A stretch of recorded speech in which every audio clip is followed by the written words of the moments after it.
For me, the whole notion of objects was triggered off by seeing a number of different systems, some of them in computer science, but the first ones that I looked at were actually biological.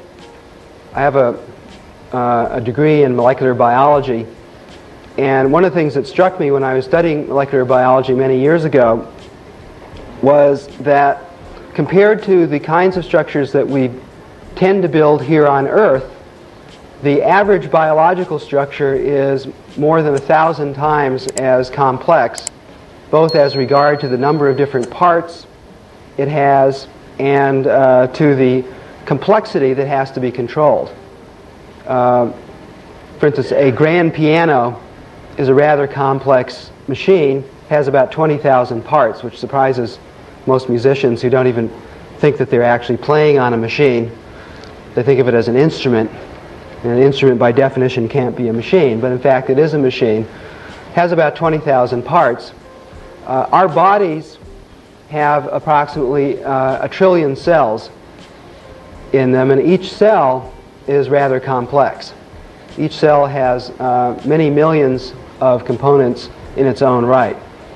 So one of the ways nature discovered to control complexity and the kinds of interactions that are likely to happen is to try and encapsulate them in various ways. This is a familiar principle to us. It's something that we use in regular programming as well.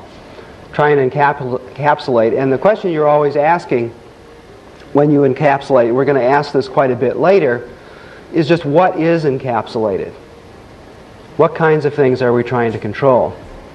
Now, usually in regular programming, what we encapsulate are sections of programs, and occasionally we'll try and encapsulate with regard to a protocol for dealing with some system we don't want to inquire about the internals of.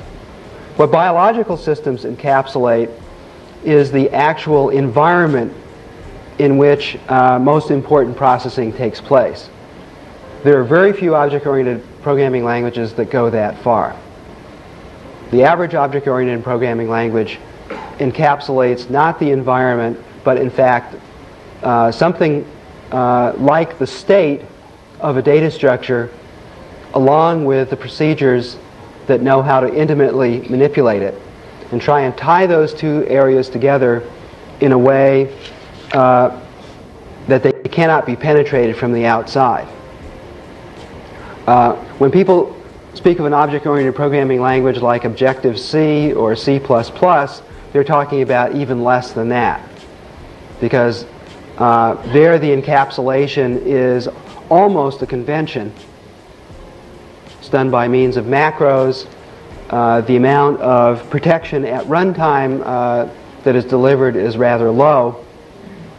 So there are all of these gradations. Now, biological systems encapsulate with a vengeance, because nature discovered that if you give each cell its own little captured ocean and let it devote about 90% of its actual energies to simply protecting itself from the outside world, as though the outside world were hostile, then you get a situation where you can build very large structures rather safely.